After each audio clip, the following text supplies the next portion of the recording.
Okay, good. All right. Hey guys, what's up? Hey guys, sorry, I'm here kind of late, but whatever. I go do a video every day, so today was very busy. I was doing a lot of planning. I had a lot of things to plan today. Um, Today we're going to talk about having a vision for yourself, setting a vision for yourself. So what happened was, in the midst of me moving, I have come across some of my older journals, right? I have come across some of my older journals. Hey, Leah, what's up? I have come across some of my older journals, right? And so today I was like, well, let me see. And the journal I found was from 2020. It was a fitness journal that I had started in 2020. Then I stopped, got back into it in 2021. Then I found it today, and so I read some of my entries from January of 2020.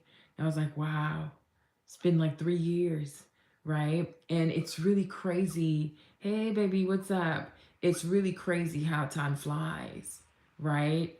Time flies. Time does go by. You know what I mean? Whether we decide to take action or not, time will go by, right? And we have to decide, like, what are we going to do about it? You understand? So I was reading that, and I was reading the things I was writing in the journal, and I was telling myself how I wanted to start a fitness line, like an activewear line, how I wanted to inspire people, how I wanted to record videos, like workout videos, and post them on YouTube, like all these things I wanted to do in 2020 for this channel, for my fitness journey and everything like that. And I don't know, I was just excited, that I was so excited, like, wow, girl, you were really excited. Hey, Disney, what's up, right? But the thing is, 3 years later, right, I didn't do a lot of the things I said I was going to do, right? And even if I did do the things I said I was going to do, I was not as consistent with the things that I said I wanted to do in 2020. And now it's like 3 years now, right? And I was like, wow, I could have done so much. I could have done so much more. I could have given so much more. I could have applied myself a lot more. You understand? And what I got from that was, you have to have a vision, right? You have to have a vision. Like in 2023, I don't just want you to have a vision for your fitness, like, oh, I want to lose weight or I want to gain muscle. I want you to have a vision for your life. You understand? I wrote a question. I found another journal. I have so many journals, you guys. I found this other journal I had, and I wrote in there, do you see yourself praying for 5 years for the dreams that you want? Like, do you think you have it in you to pray for the next 5 years for the dreams that do mean a lot to you? And I said, yes, I do. Yes, I do. Right? Yes, I can see myself praying. And by praying, I mean like an intentional commitment to a dream, an intentional commitment to a vision, right? An intentional commitment to something you desire to do, a goal, something that you desire to build. And I said, yes, I do, right? And what I realized today was, you gotta have a vision. You have to have a vision. What do you see for yourself in 2023, right? What do you see for your fitness journey, right? What do you see in terms of your workout? What do you see in terms of your body transforming? What do you see in terms of how you're going to eat this year, right? Because you have to be intentional about this. You have to have a vision, right? You could say, oh, this year I'm going to go vegan, right? This year I'm going to go vegetarian. Or this year I'm going to make sure that I'm more intentional with the stuff that I eat. This year I'm going to make sure that I am more mindful of the things I put in my mouth, right? Like, what's your vision for yourself also in terms of rest? Like, how much do you see yourself resting? You understand? Like, it's really important to have a vision, right? And I encourage anybody that follows me or anybody that engages with me, I encourage you to journal, right? Because in your journal, you can write what your vision is. What is my fitness vision for 2023? You understand? For me, I said to myself, for 2023, one of my visions is to be consistent for the next 6 months, right? I want to be consistent in the gym for the next 6 months. I want to be mindful of what I eat, when I eat over the next 6 months, right? I want to make sure that I am consistent with my workouts, right? I am consistent, not just consistent in doing the workouts, but I'm also consistent in being cheerful, like being happy, like having a happy demeanor about what I do. You understand? And also, part of this fitness journey, too, like the vision I have for the next 6 months is, motivating, being very motivational, inspiring as many people, encouraging as many people. Yeah, you understand? Like, it's really important to write stuff out, because when you write something out, you're like, wow, this is kind of cool. You know what I'm saying? Inspirational goals, what's up? And you can always go back to it. Like, because I wrote something down 3 years ago, I was able today to look back at it and just laugh.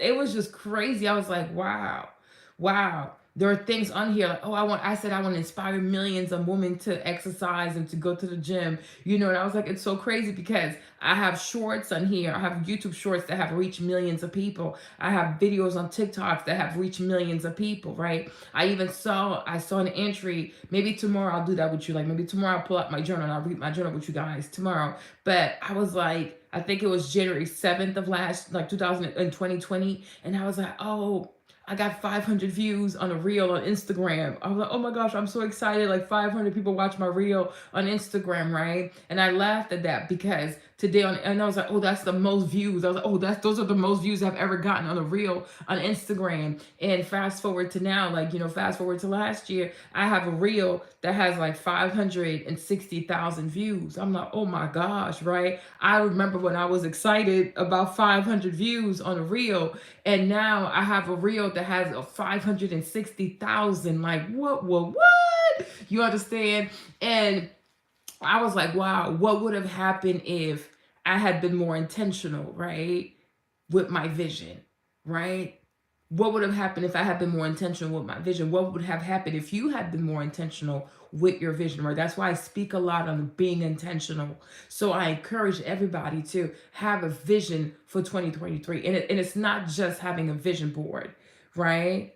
That is so cool, right? So like you lost 18 pounds and you need to write in your journal, like, how does that make you feel, right? Take a moment and write in your journal, how does it make you feel to know that you lost 18 pounds by yourself? You understand? Write that. So that when you actually get to a place where you lose 20 pounds or you lose 36 pounds, you'll be like, oh, I remember when I lost 18 pounds. You know what I'm saying? You want to take time and, you know, like capture those moments through your words, right? When you accomplish something that truly makes you proud, you want to take a moment in your journal and write about that. Like, dang, I struggled, I suffered, but it was so worth it. You know what I'm saying? Like, talk about how that makes you feel, and you're going to be so excited about that you did the 18 pounds. Like, man, maybe I can do 10 more, maybe I can do 20 more, whatever your goal is. I don't know, right? But I want you to capture like how you feel. Capture how that makes you feel. You know what I'm saying? Like, a lot of times where we have goals and we have things that we want to do, like, so let's say your goal is to lose 40 pounds, right? Let's say you want to lose 40 pounds, but you lost 18. We have tendencies of being like, oh, I only lost 18, as if it's easy. You know what I'm saying? Like, people talk about, oh, I only lost 10 pounds. Oh, I only lost 18 pounds. Oh, I only lost this. I'm like, you know how hard it is? It's so much easier to put on weight. Like, you could probably put on 18 pounds in 2 months, just like that. Like, before you know it, okay? But to actually lose 18 pounds, it might take you 6 months. Legit, okay? That's the scam when it comes to eating, is that it's so easy to put on the weight. It's so hard to lose the weight. So we have a tendency of saying, oh, I only lost 10 pounds, I only lost 18 pounds, and being very dismissive of the fact that that's hard. That's really hard. And you achieve something that a lot of people can't. You understand? You achieve something that a lot of people are not committed to, right? So I want you to capture how you feel with your words. Like, even if you have some markers, like, I lost 18 pounds, and write it like really, really big. Like, write 18 super big in your journal. Like, it'd be like hashtag, I did that shit. You know what I'm saying? Like, be proud, hype yourself up like you did it. Right? And like, talk about how before you lost the 18 pounds, how you were feeling, right? And now that you've lost it, how do you feel? And I'm sure you'll get to a point where you realize, like, wow, I underestimated myself, right? Oh, thank you, Olivia, because I didn't know I could do this, and you did. So now just imagine what more you have in you, right? Like imagine how much more gangster you have in you, right? Imagine how more determination you have in you, right? Imagine how much more courage you have in you, because if you did 18, what else can you do? Not just in terms of weight loss, but maybe in terms of like your education, your job, whatever, because whatever it took you to lose 18 pounds, if you apply that mindset to other areas of your life, you're going to see another kind of breakthrough. And that's what I love about the gym. Like that's what I love about fitness is like the stuff you learn in your fitness journey is not just applicable to fitness, right? It can apply to everything else, because it's like, wow, you probably didn't think you could lose 18 pounds, but you did it.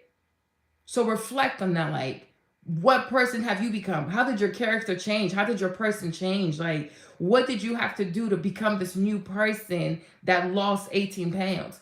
And what would happen if that you apply that new mindset, that new work ethic, that new desire, that new zeal, that grind that you have, if you applied it to other areas of your life? You might be like, dang, maybe you saved $10,000. I don't know, like there's no way it's just for weight loss. Like I feel like you can apply that to other areas of your life, but you definitely need to journal that, right?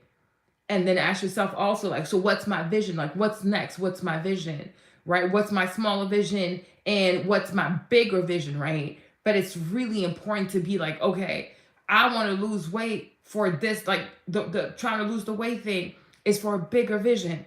What's that bigger vision? Like, what's the bigger thing, right? Because it's not just to lose weight, to look good in clothes. I mean, I'll take it, but you know what I'm saying? That's a small goal, but what's the bigger goal, right?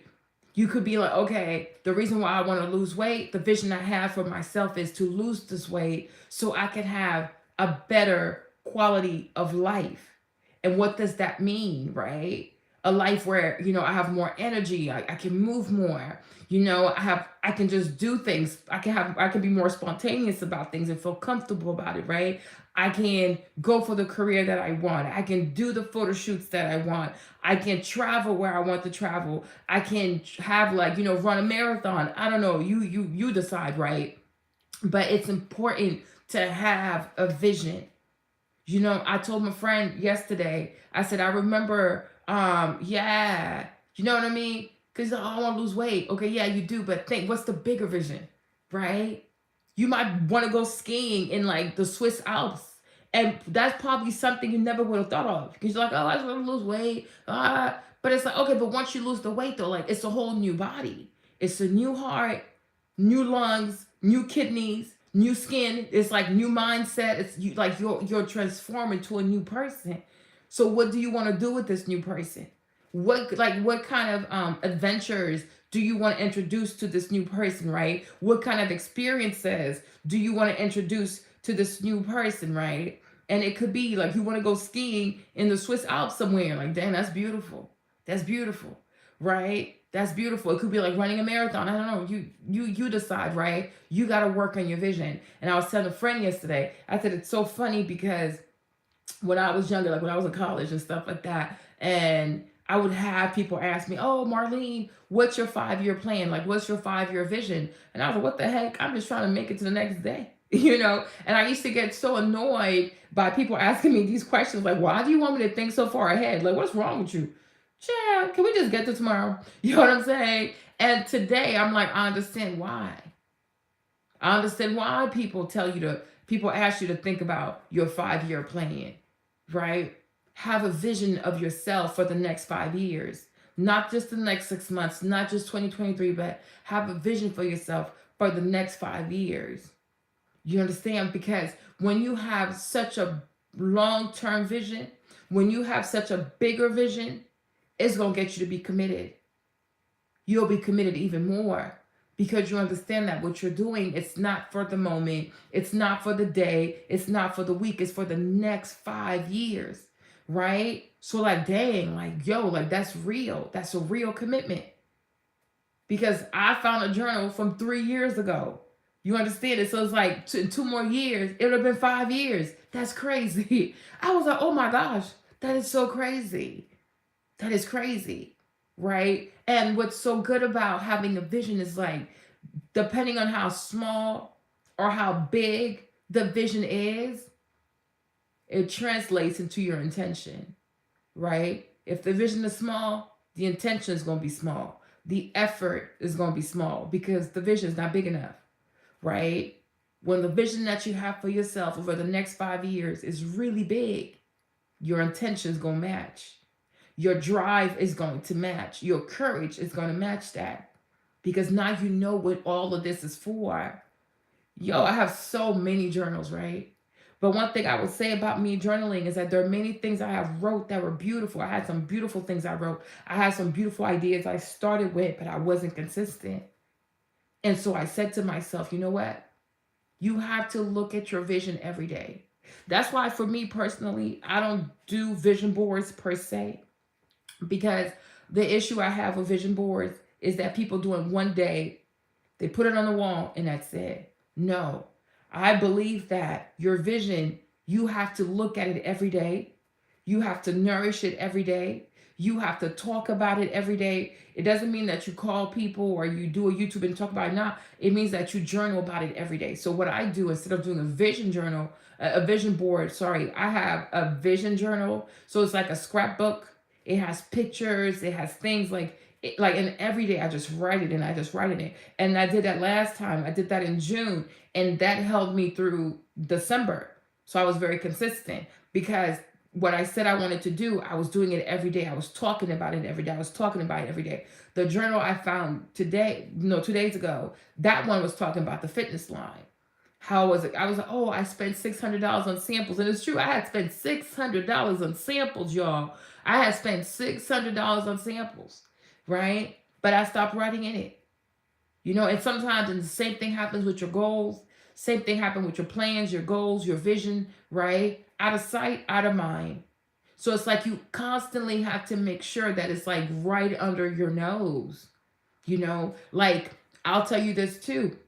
Like I'm not even just working on a vision for how I want to lose weight, right? And how I want to be committed to my weight loss journey, not just for now, but I want to be on a weight loss journey for 5 years. A fitness journey. Sorry, I want to be on a fitness journey for 5 years.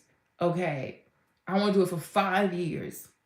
5 years. Now, I'll take everything that comes with it as positive, of course, but I really want to be like, this is something I'm doing for the next 5 years. I'm going to commit to my health, my fitness, my mental health, all that kind of stuff. Everything that pertains to fitness, because fitness is not just training the body, but it's also training the mind. Anything that pertains to fitness, I want to commit to it for the next 5 years, right? And so that's one thing. The another thing also I said to myself was, like this channel too, right? Because this channel is real. If I have a choice. I have a choice to treat this channel like, oh, it's just a YouTube thing. It is what it is. I post whenever I want to, whenever I feel like it.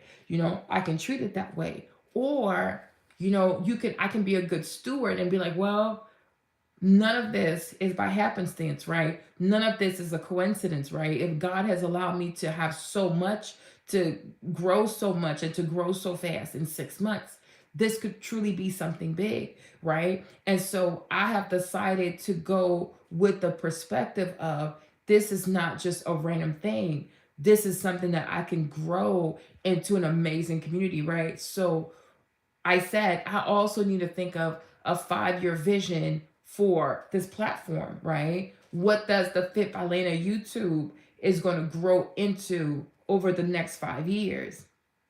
You understand? And that's the thing with life, you guys, right? A lot of times with life, everyday life, right? Family life, with your friends, with things that you hear of, or even social media, you have a choice to be casual.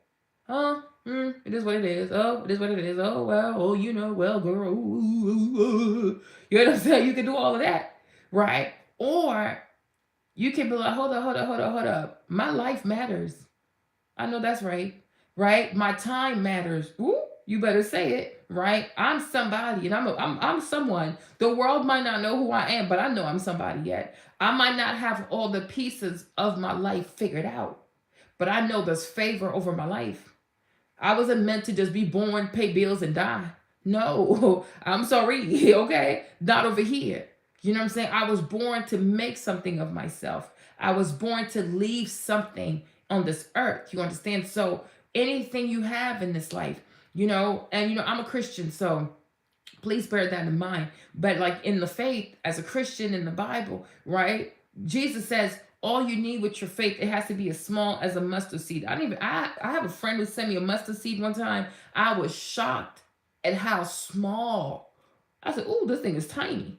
Like when I tell you a mustard seed is like itty bitty, I was like, "Oh wow!" I was really stunned by how small a mustard seed was. I don't know if you've ever seen a mustard seed.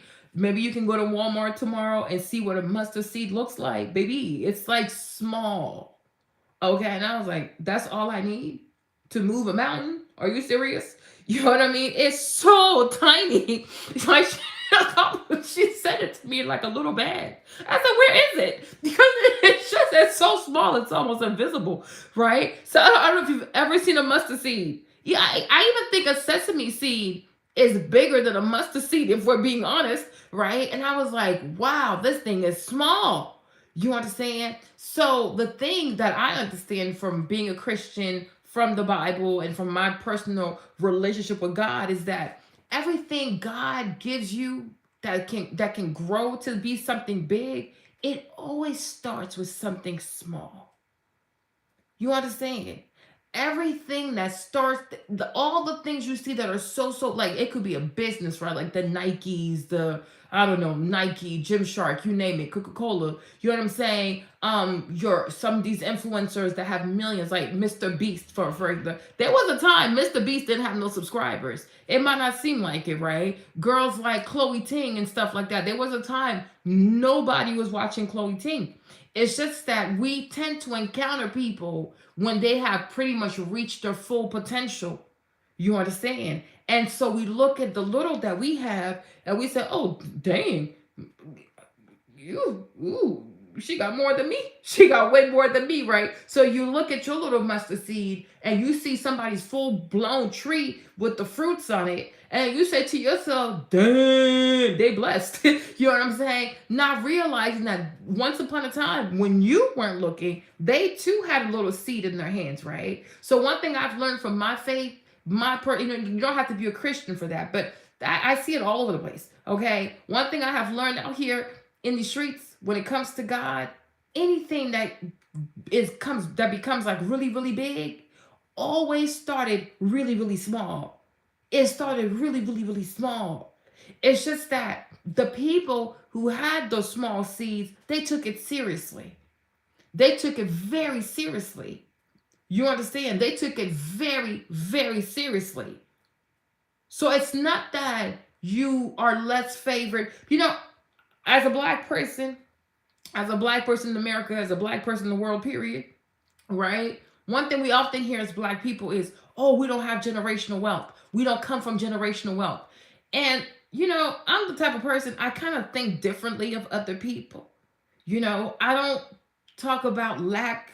I know it sounds crazy, but I'm crazy. I don't know if you noticed that. I do 45 minutes on the Stairmaster, so obviously something's a little bit off with me. Okay, I'm a little off. I'm an Aquarius. I'm very off. I'm an Aquarius. My brain I'm just off. Okay, I'm very different. Right, so I'm not the type to feel sorry for myself. Like I'm not gonna say, "Oh, I don't come from generational wealth," because even if my parents didn't have anything, even if my grandparents didn't have anything, my ultimate parent is God. I'm sorry. So I have generational wealth. Maybe I'm going to say that again. If my mother has nothing, if my father has nothing, if my mother had nothing and my father had nothing, both sides of my parents, if my grandparents on both sides, right, like my mom's parents and my dad's parents, if they had nothing, if their parents and their parents, like, child, go all the way down my family tree. But who's at the top of my family tree? God. God is. So I always have generational wealth. You understand? My generational wealth is my faith in God. My generational wealth is knowing what God says about me. My generational wealth is my creativity. I am so creative, and every day I continue to be creative. My generational wealth is believing that the good things I speak over my life, the good things I say over my life, over my business, over my health, my body will come to pass. So once I know that I have the power to speak life over anything, baby, I'm rich. I'm beyond rich, okay? Once I know that if my mind can conceive it, I can achieve it as long as I ask God to give me help, give me courage, give me strength. Baby, I got generational wealth. I sure do have generational wealth. Because God is my ultimate father. Like he is my ultimate parent. And in the Bible, Jesus said, if people are wicked and yet they know how to give good things to their kids, he said, oh, when your kids ask you for good things, how many of y'all go out there and give your children snakes? That's it. The people said, none of us. He said, okay. So if people as wicked as you know to give your children good things, right? Then what shall we say about God, who in his very nature is beyond good? I'm going to say it again. If wicked people know how to, because if you're wicked, like you really are wicked. You know what I'm saying? You wicked, you're ratchet, you're mean. But yet, you know how to give good things to your children. Why? Because they're your children. You might not be nice to other people. But when it comes to your kids, you make sure your kids are good. But yet you're wicked. But God, he's not wicked. He's never been wicked. God is above being good. So when the children then say, Father God, please bless us. Why would he give us anything that's wicked? Why would he give us anything that would go against what's good for us? And that's what the Bible says, that the gifts of the Lord are given without sorrow. Because nothing God gives brings harm to you. You understand? So I'm like, I always have generational wealth. My relationship with God is generational wealth, right? The favor that God gives me to speak over your situation, speak life, bless yourself. I had a sister who wrote to me. She said, oh, Marlene, her name is Savannah, right? I read her comment when I got on my thing today. And so she was saying that she's on a treadmill and it's so hard. She said, oh, I work on a treadmill, Marlene, it's so hard. And I said, Savannah, don't use that word. Don't use that word. Because when you say things are hard, you are speaking difficulty over your journey, right? You're speaking hardship over your journey. You're creating resistance, right? I said, no. What you have to say is, the treadmill is challenging, but I love it. You and I both know you don't love it, right? But it's not about what you feel, it's what you speak. Because the more you speak ease, the more you speak glad, the more you speak about being happy, the more you say to yourself, oh, I love the treadmill. You don't have to love it yet. You will eventually, right? But you got to speak ease over things that you know are good for you. You understand? If you say, oh, making money is hard, you're bringing problems. You're creating hardship around money. But there are people out here who do foolishness. And money comes to them so easily. These people are not more deserving of money than you. But the thing is, you are constantly speaking hardship. They are constantly speaking ease. Or I'm going to post a picture and make all this money. They don't believe that there's hardship when it comes to money. You do. You understand? If you say, oh, I can never get anything right. I can never get it right. You're speaking less about yourself. You're talking less about your intelligence. Why are you doing that? You should say, God, I often have a hard time getting, I often have a challenge of not seeing things correctly. Please give me the wisdom that I may move in ease and more confidence, right? Because I know I'm smart. I know I'm intelligent. You've made me smart. You've made me creative, God. Give me a perspective, right? Give me help. Give me a clue that this thing it can kind of click in my brain. You understand? Anytime you speak about yourself, anytime you speak about your work, you speak about your business, you speak about your endeavors, anything that you touch, you do, you create, speak life over it. You understand? You speak life over it. I could easily say, oh my gosh, the Stairmaster is so hard. It's so hard. I know it's hard. You know what I'm saying? But that's not the energy I need. I got this. Every time I get on the Stairmaster, I say to myself, Marlene, one day, You gonna train some people? I said, how many people? You know what I'm saying? A whole lot of people. I said, well, I like that. You know what I'm saying? So it's like you gotta train yourself, because if you're gonna train all these people, the people, you gotta be ready. Because you can't be the trainer and you can't even do the workout yourself. That's all right, cool. You know what I'm saying? I'll get it done. Right? Because when you're a coach, you have to set the standard. You can't go on the Stairmaster and you're almost dying. How does that inspire the people who are coming to the class? So that's what I tell myself, right? But when I go on the Stairmaster, it's just me. I don't have a class just yet. But one day, I know I will have Stairmaster classes, right? Because I feel it. I can see it. I can't see it physically, but I can see it in the spirit. Oh, thank you, Link. Okay. That's what you got to tell yourself, right? Got to tell yourself. Sometimes a journey that's going to end up with you leading thousands and millions of people, you're going to have to walk by yourself. You're going to have to walk by yourself. You might have to walk by yourself for 6 months. You might have to walk by yourself for a whole year. You might have to walk by yourself for 2 years. You might have to walk by yourself for 3 years. But eventually they'll come. And that's why in the book of Genesis, when God told Noah to build the ark, he said, build it and they shall come. But when he was building all by himself. People thought he was crazy. People thought it was crazy. You understand? So I truly want you to have a vision for yourself. You could be watching me right now and you dead broke. I'm talking like your account is so negative, it's disrespectful. You hear me? You could have no money in the bank. You actually owe the bank some money. You understand? There could be nothing in your bank account. Like, what? This is embarrassing. You understand? You could be right now, you're watching my video. You could look at your fridge. You don't even have anything to eat besides some water that you can drink from the tap. You know, your pantry could be completely empty. You could be watching me right now. You could be sleeping in a homeless shelter. A whole shelter. And by 6 o'clock or 7 o'clock, you're going to have to get up and get out. You could be sleeping in your car right now. You could be sleeping at a train station because you have nowhere to stay. You understand? Like, stuff is real out here. You know, like challenges of life, they're real. You could be watching me right now like you're overweight. You could be severely overweight.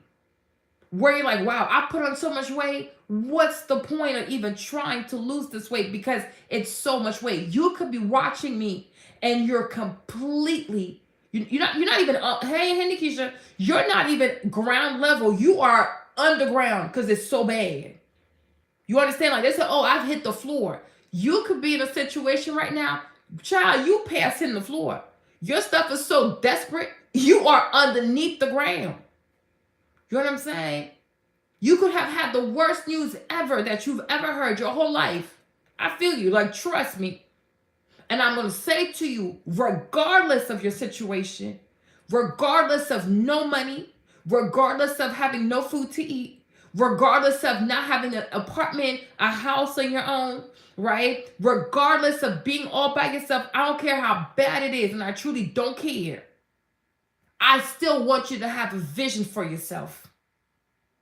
I still want you to have a vision for yourself because you know and you have heard, if you've lived in America long enough, you heard of people who were homeless, then they became multimillionaires. And the reason why you heard that, because that's going to be your testimony. You know, one time I went to church. My church here is in D.C., 610 Rhode Island. It's called Greater Mount Calvary. And Bishop Owens was preaching. And he said, when your neighbor's getting blessed, shout to the Lord because it means God's in the neighborhood and you might be next. You understand? I'm the type of person, I believe when God allows you to hear good news, he wants you to cleave onto that good news. That's why I shout and sing and praise every time I see somebody getting blessed. Because I said, God, you wanted me to hear this so I could hold on to that, so I could cleave onto that. I'll give you a good testimony, right? I'll give you a good testimony. This weekend, on Sunday, Tabitha Brown, she dropped the whole line with Target. Baby, I was happy for her as if it was me. Because I said, God, and no way, you're letting me witness this. if it's not because one day I too will be a target. I know that's right. I know that's right. Okay? But since today is not my day, it's Tab's day, I'm going to shout, I'm going to dance, I'm going to praise the Lord for her. Or like she said, God, we thank you. We thank you, Lord. Because you saw fit to let her go first. You saw fit to make her season, to make it her season. But my thing is, if you let me see it back to back to back, because it was all day on Instagram yesterday, right? I even took some pictures. I said, "Oh, I'm gonna print this for my scrapbook," right? But I connect to this blessing. I connect to this favor. I connect to this miracle. You understand? And the same thing goes for you. You've heard of people who used to be homeless and now they're living in multi-million-dollar homes. Why that can't be you? You better claim it. You've heard of people who had no money. They had no money. Started a business 2 to 3 years. They making all kinds of $100,000, $600,000. Why that can't be you? There's a sister here. She's black. Her name is Monique. She has a channel. She started her first YouTube channel. It wasn't making any money. Then she started a new channel, 2019 or 18, something like that. I can't quite remember. Now her channel makes like $40,000 to $60,000 a month. I said, Jesus, this is crazy, right? But everything starts with a vision. You can look at your current situation and cry about it, be sad about it, torment yourself and speak all this hardship. Oh, life is hard. Oh my gosh, I'm horrible. Nothing ever works for me. I'm not, whatever. Right? Right? Or you can say to yourself, irrespective of what my eyes see, right? Irrespective of how I might feel down in my spirit, right? Irrespective of how I might not have everything I wish I had, right? I'm still gonna have a vision. I'm still gonna have a vision, right? I'm gonna have a vision for my fitness. I'm gonna have a vision for my health, my money, my housing, my food, my friendship, like the kind of people I want to be friends with. You're gonna have a vision for it all. No matter what, start with having a vision. Always have a vision for yourself. And everything you're going through today is going to be part of your testimony. And it's going to make it even more real. Like when Tabitha Brown says that she used to drive Uber, she's not lying. Because the video she made where she went viral, she was taking a break from giving rides to people. She took a little break from her little Uber thing, went into Whole Foods to get the turkey sandwich, came to the car, recorded it. When she got done, she went back to driving Uber. And she even said she didn't have money. She was driving Uber because she had no money. She was driving Uber because she had to make her car payment. And she needed some money in her account because most likely it was like auto pay. You understand? So she was out there in the streets all my life hustling. My trap house, I love it. Okay? Trying to get that coins to cover her car note. And it was in the process that she made the one video and the video went viral and her life changed. You hear me? So no matter what you see in the mirror, no matter what happens when you're logging into your baking app, no matter what happens when you open the door to your refrigerator, no matter what car you might drive an old car, okay? And what? That doesn't stop you from having a vision. So you mean to tell me you never seen somebody drive a hoopty and then 2 years later they driving a Porsche? Come on now, you watch YouTube, you on Instagram, you see people that used to have no cars. You've seen people that used to take the bus. And now they're pushing these Lambos, the Ferraris, and the stuff I see on social media. Like, how do y'all get all these cars though, right? But everything success, it starts with a vision. Just like failure is a vision of no vision. You understand? You know, you want to remain stagnant in your life? Have a vision of no vision. You'll see what happens. You know, you want to remain broke out here? Have a vision of no vision. You're trying not to lose weight. You want to stay the same way? Have a vision of no vision. You'll see what happens. Do you understand? But once you have a vision of a beautiful thing, everything changes. Do you understand? And what I speak tonight, and I do think I'm prophetic. Why wouldn't I be prophetic? Okay? But there are people who watch me. You're not just going to lose weight. You're going to change your finances. You understand? Like, a lot of people think, oh, I follow Marlene the Stairmaster and losing weight. No, and I do my little stupid outfit dresses. You know, all that stuff is just entertainment. Don't take that stuff too seriously, okay? But I'm here to transform people's lives. I'm not just here to get you to lose weight. I want you to change your finances. I want you to change everything about yourself. I want you to show people, like, wow, like, people are going to look at you and this can't be the same person.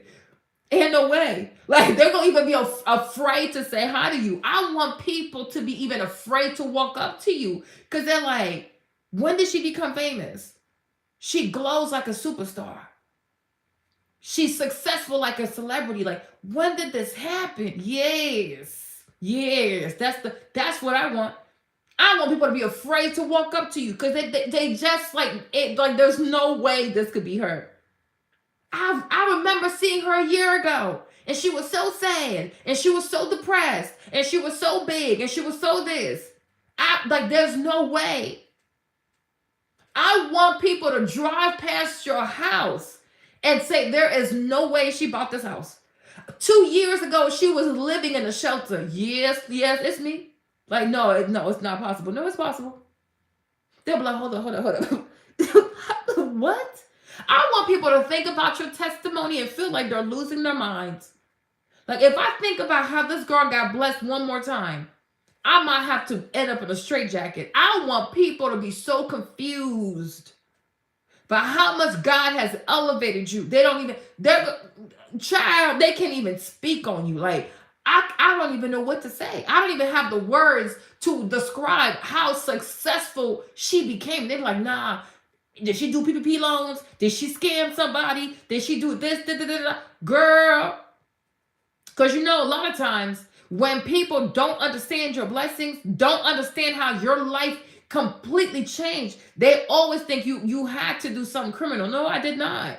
I had a vision. I had a vision for myself. I said to myself, I'm going to take myself from the shelter to a beautiful residence. I said to myself, I'm going to take myself from taking the bus. I'm going to take myself from driving this car to driving that type of car. You understand? I'm going to take myself from living in this apartment to living in that kind of apartment. I'm going to take myself from having this kind of health to having that kind of health. I'm going to take myself from having this type of body to having this type of body. You understand? I'm going to take myself from having a group of friends that serve no purpose, okay, to taking myself to a group of friends where everybody has money, where everybody is really helpful, where everybody truly wants to see everybody win. Everything, it starts with what? It starts with a vision. You understand? And I don't want this month to go by without you taking the time to give me your vision. Because one day I'm gonna find out which Sunday it's going to be. But we're going to sit here on a Sunday for hours. And we're going to work on your vision. You're going to work on your vision. You need to have a vision for yourself. Okay? Oh, bye, babe. You need to have a vision for yourself. You got to have a vision for yourself. You know what I'm saying? And also, when you work on your vision for yourself also, right?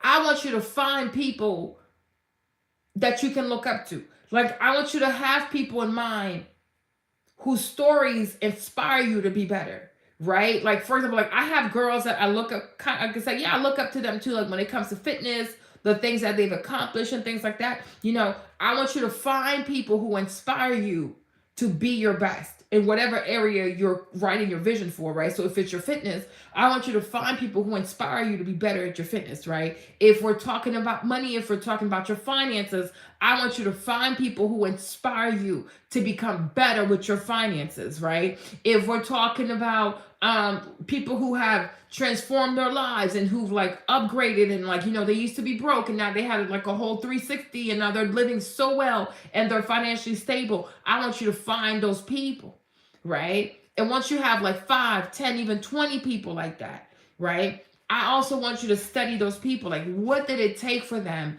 to arrive to where they are today? What kind of like character, mindset, right? Goal settings, whatever, like, like character, anything that helped them to get to where they are today. I want you to think about that, right? And then look at yourself, right? What can you improve? What did they work on that you could also work on, right? If they said, oh, okay, they had a schedule, could you have a better schedule, right? If they said that, okay, they had a journal, and you'll find that a lot of successful people do journal, you got to start doing it.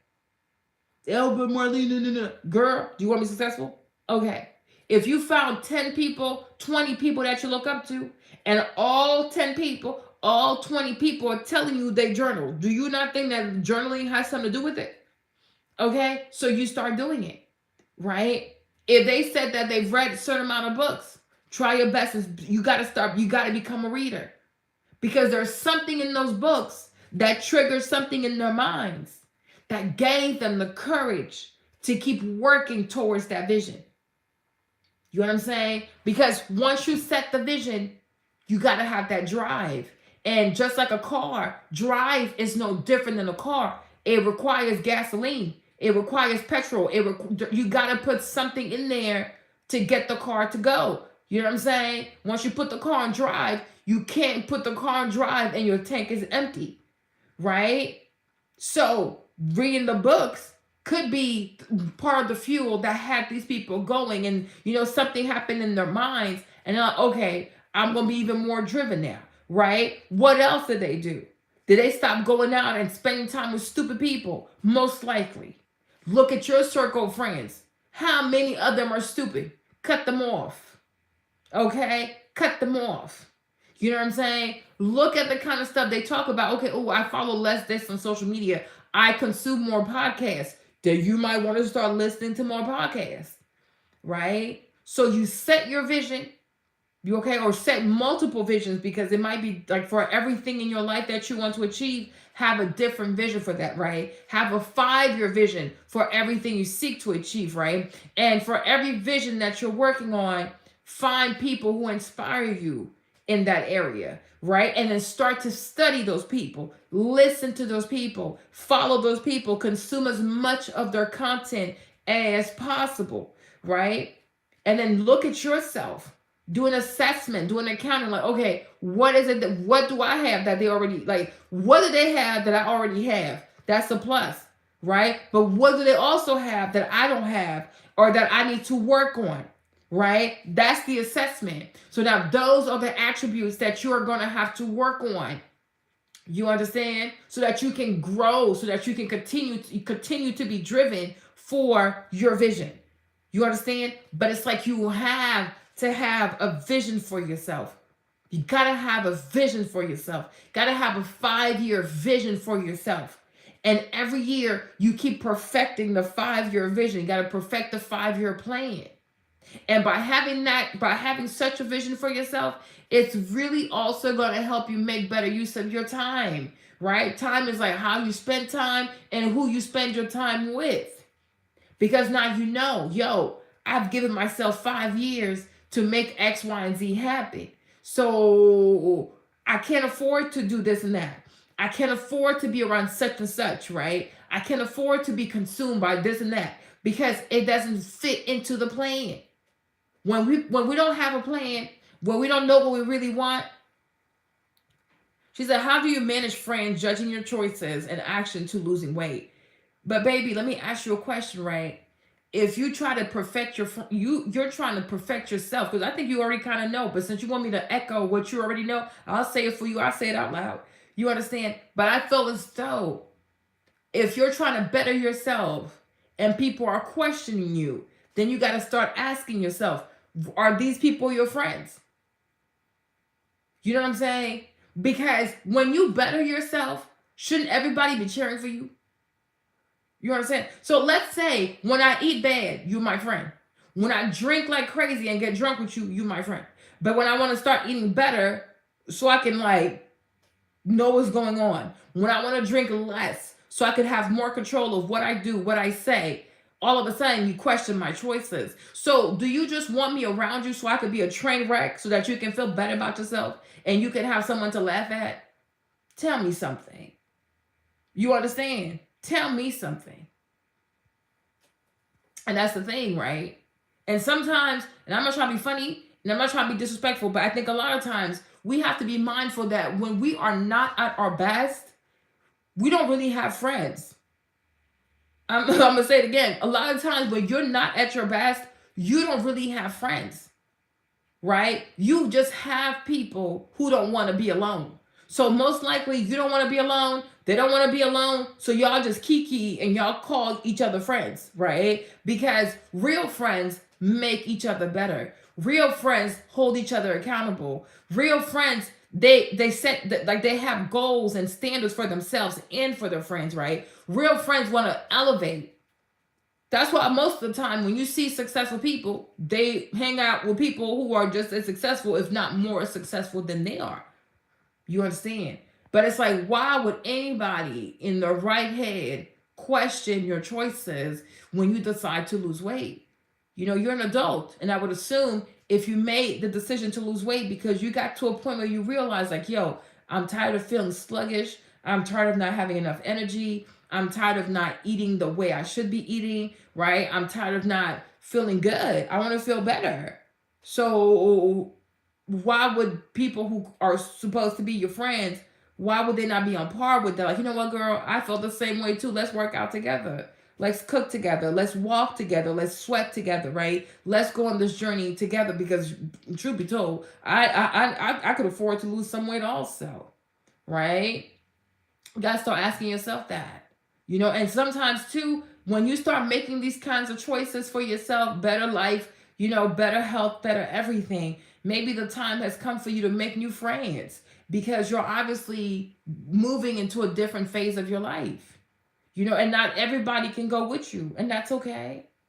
And that's okay because sometimes for you to save your friends, you have to set yourself aside from your friends, work on yourself, right? Become a better version of yourself. And then once they see the work that you put in, you know what I'm saying?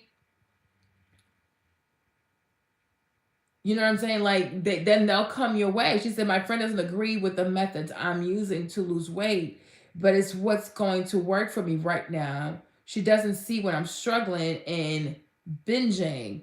So would you say that the way that you're going about losing weight, is it safe or is it dangerous?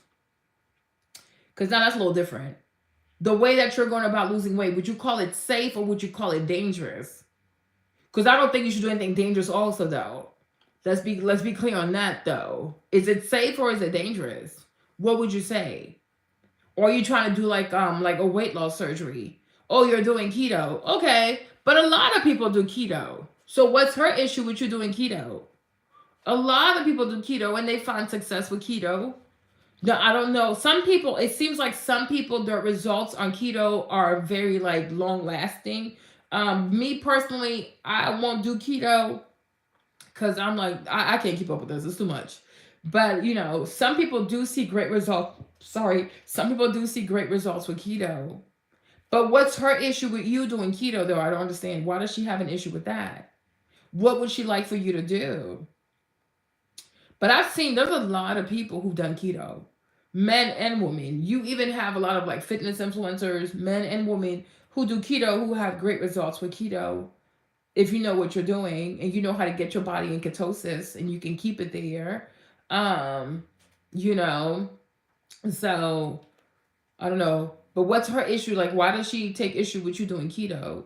If you don't mind sharing, you know. But I feel as though if you're trying to lose your weight and you're doing it in a way that's safe, you're not trying to do anything that's crazy or okay. You see, my thing is I was gonna do a video about that too though. Like when it comes to eating intuitively, I think that's kind of hard. Like sometimes I'll see there's a lady here, Stephanie. She is is very restrictive. Okay. So how long have you done keto for? So if you don't mind sharing, like what was your starting weight? So what's your starting weight? How much are you trying to lose? And how long have you done keto for, if you don't mind sharing? But I'm gonna do a video about that too when it comes to like intuitively eating. I don't think that people who have a poor relationship with food should trust themselves when it comes to eating intuitively. Because when you have a poor relationship with food, your intuition is going to always tell you to eat more. So, hey, Lacey. So when it comes to eating intuitively, if you don't have a healthy relationship with food, if you don't know what like eating in moderation looks like, if you don't know what eating intuitively looks like, I would say don't eat intuitively. Eat according to a plan. Okay. There's a young lady here. Her name is Stephanie something. She's like, her skin is white, but I can't say she's European though. But she was like a bodybuilder. She was a bodybuilder, so she did that for a while. That's how she built her following. And now she's like, she eats more intuitively. But the thing with her is, because she has so much experience with bodybuilding, part of being a bodybuilder is like you have to know your macros, you have to measure your food and all that kind of stuff, right? She's done that for so long. So she's the kind of person who can look at food and like, okay, it has this much protein, it has that many macros, etc., etc. Because being a bodybuilder and how long she's worked with food and measuring food and counting her macros, her eating, and if she says she's eating intuitively, yeah, that makes sense because she has experience with food like that, right? When you take someone who has a poor relationship with food, who binge eats or who just eats for every and any type of reason, I would be very leery to say, oh yeah, eat intuitively, right? I would say eat according to a plan. You understand? Especially when you are in a weight loss, because you have to be at a calorie deficit, right? So somebody with no experience, can they just look at food and be like, oh yeah, that's good, or this is gonna put me in a calorie deficit? I don't know. Like, cause even me, Marlene, I can't say, oh, I eat intuitively because I don't know. See, like I know what it takes. Like I know how much I can do in the gym. I'm not afraid of the hard work when it comes to the gym. But even my nutrition too, to this day, like it's still not perfect because I don't have that much experience with food. Somebody who's a bodybuilder who's done it for years, right? They've measured food and rice and chicken and broccoli. Like they're always weighing their food, counting their macros. So they know way more about food than I do.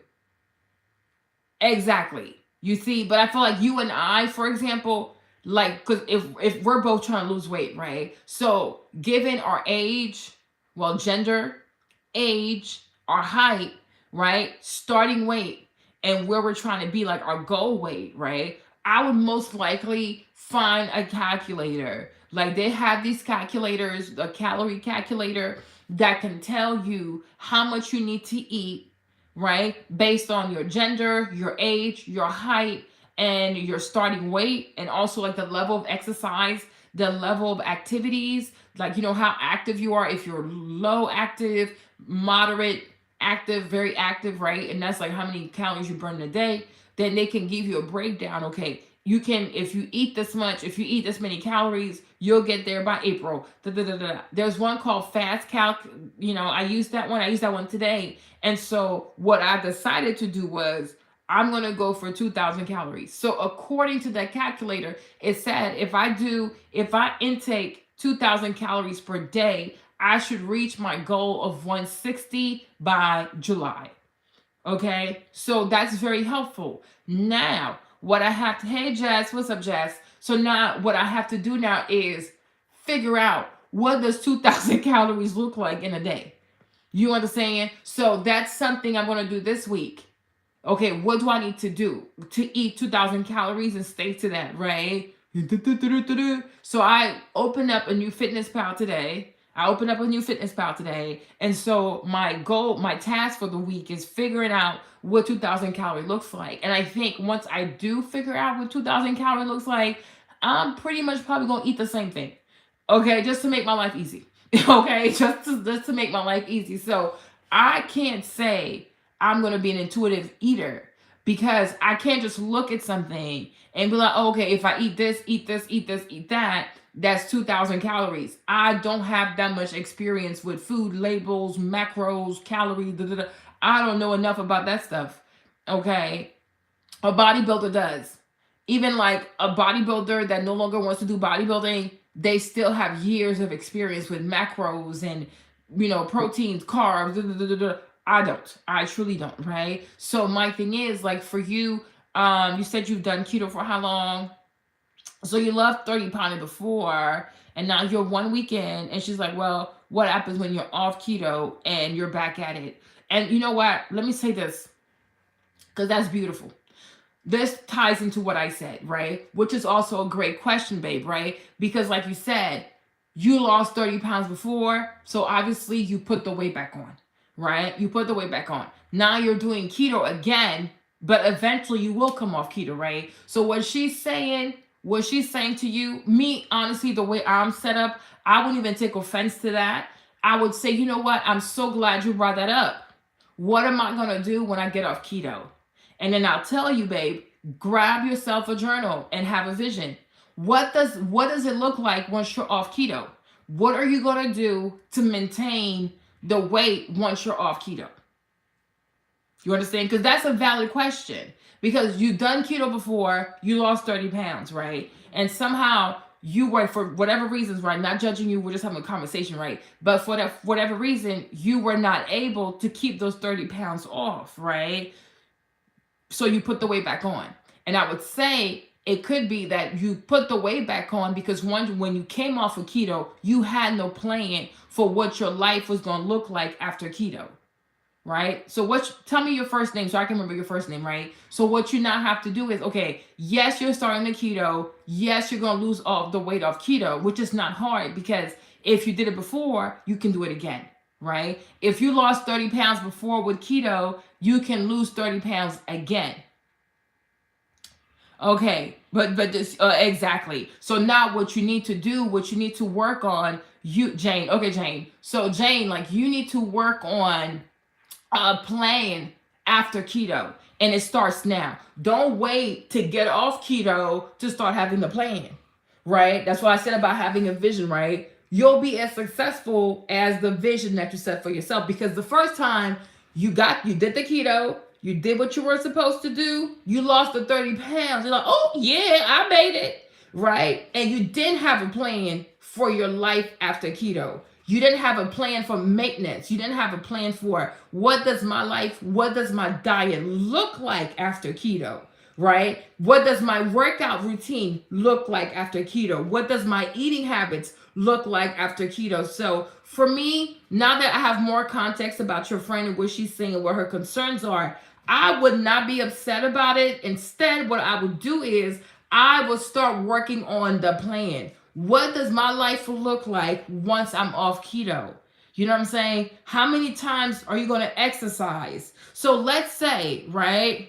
Yeah. Does that make sense? Because in that sense, Jane, she's not against you. So I'll take it back. In that sense, she's not against you. What she's asking is an honest question. Just like somebody goes and says, oh, I'm going to go do plastic surgery. I'm going to go do a BBL. Okay, sis, but the BBL requires maintenance, right? Because a lot of people go and get the BBL thinking like it's a one-time thing. I'm going to go in there. The doctor going to snatch me up. You know what I'm saying? He going to pull my tummy. He going to give me a big ass. And he going to give me some big titties, you know. Oh, no, sis, because even a BBL requires maintenance. And that's why I tell a lot of people at times, right? Like even me personally, I don't really have an issue with plastic surgery. But what I would say, start working out before you get the plastic surgery. Because by working out before you get the plastic surgery, first of all, you have a better BMI. You'll have a better heart rate. So hopefully you don't die because you got better heart rate, right? And then you have the habits of working out. You work out for 6 months to 9 months before your surgery. It's already part of your routine. It's what you do. Does that make sense? So once you do have the surgery, right? Once you do have the surgery, you're going to even have better recovery because you had 9 months of working out before, you know what I'm saying? Before you actually went and saw the doctors, right? And once you're done with the doctor, you know how to work out because you spent 6 to 9 months working out. So now working out to you is nothing.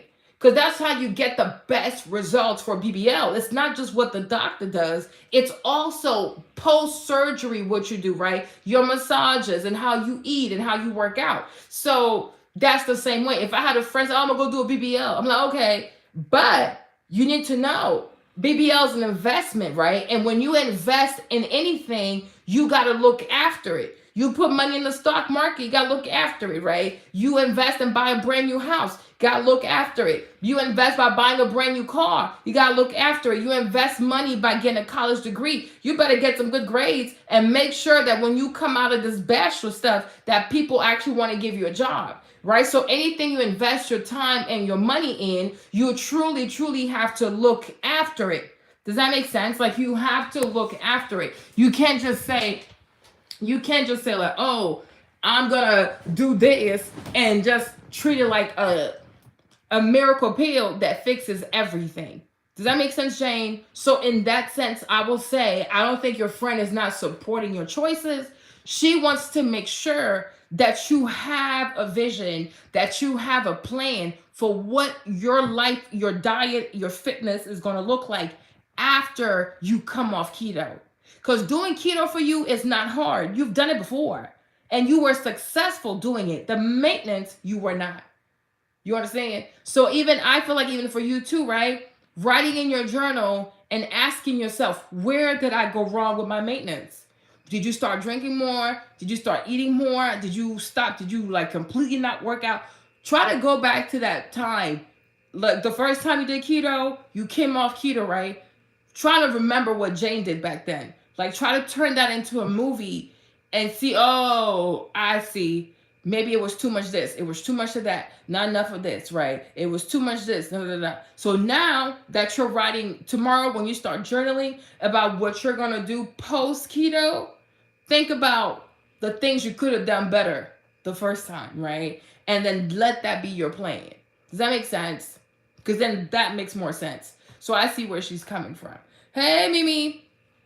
Does that make sense to you? Because it's really important, right? Because once you, like, just like with weight loss, once you achieve your dream weight, so let's say you want to be like 160. Let's just say 160, right? Let's say you want to be 160. But the thing is, you have to maintain that 160. You got to maintain it, right? Because you can't just say, oh, I'm 160, I made it. Girl, no, you didn't. Okay? Because getting to the destination is one thing. Having the prize is one thing. But once you have the prize, you got to maintain it, right? So even at 160, you still need to have a caloric budget. Oh, I can't eat more than, let's say, 2,000 calories a day, right? I still have to exercise 3 to 5 times a week, right? I still have to make sure I drink enough water. I still have to make sure that I stop eating at a certain time. Does that make sense? Because you have to know what your maintenance calories are going to be when you are when you get to your goal weight, right? So even now, as you do keto too, you want to know what kind of exercises you enjoy doing, so that when you're off keto, those exercises will still be part of your life because you enjoy doing it, right? So if you like doing Zumba, start doing Zumba now, so that when you get off the keto, Zumba is part of your life. If you have a Peloton or if you enjoy cycling, right, make cycling part of your keto journey, so that when you come off the keto, you're still cycling, right? You know what I'm saying? Like, think of other activities. If you got to get a personal trainer, maybe you get a personal trainer now, or you sign up for a gym like Orange Theory, so that when you get off keto, Orange Theory is still part of your life. You know what I'm saying? Because you got to build a lifestyle that's going to withstand, that's going to stay with you even after you get off keto, right? And journaling also, like, the more you journal, the more you talk to yourself about like your weight loss, taking care of your body, journaling has to be part of your journey on keto and off keto. Because the more you have that time, one-on-one time with yourself, where you remind yourself, like, I've worked too hard to lose this, I've worked too hard to lose my progress, you're more likely to be more diligent, to be more careful, to, eat more mindfully. You know what I'm saying? You're more likely to eat for success, do things for success, because every day you're writing in that journal about like how much it means to you to have lost this weight. And you don't want to have to go through this whole thing for a third time. Okay? So that's why I say like having a vision for everything is really important, right? You guys journaling during this time, especially whatever time it is, not just weight loss, but journaling every day of your life is really going to help you to stay focused on the things that truly matter to you. Does that make sense? But especially weight loss, right? Because, it's not always easy to be encouraged, to be motivated. So the more you journal, you talk to yourself, you encourage yourself, like, I worked out today, I feel good. And even if you don't feel good, it's okay. You could say, hey, today I didn't have a good day, but I'm glad I went.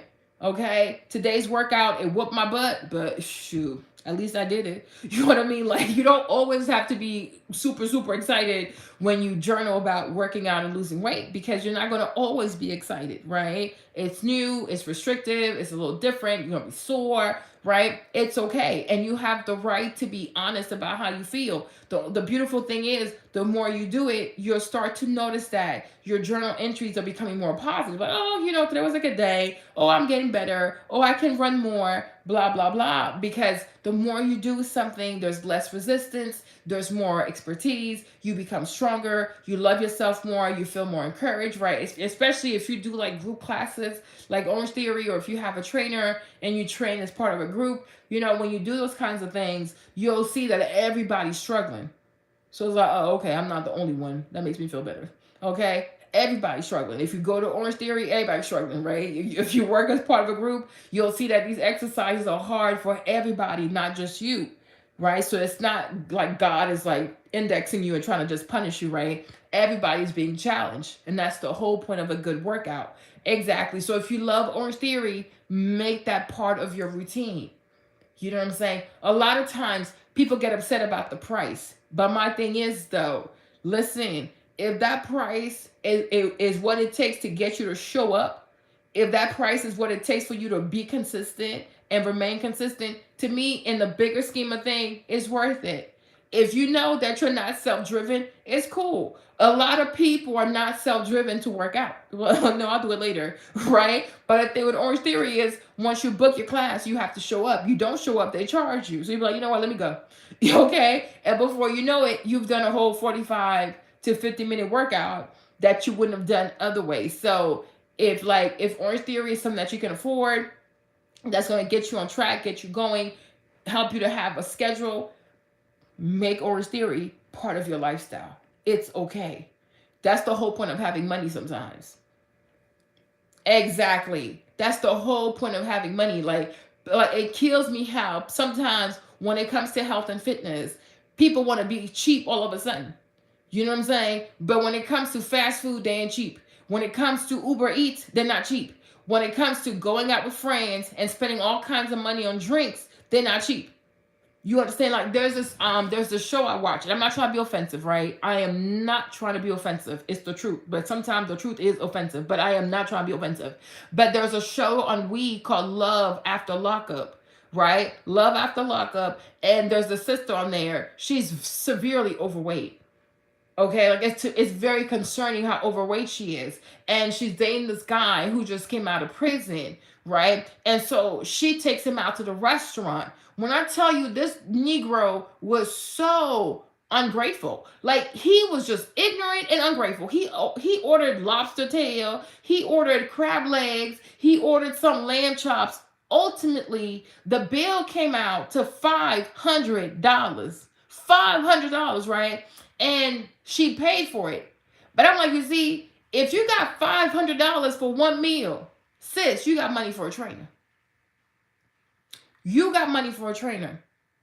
You spent $500 to make this ungrateful heathen happy for one night.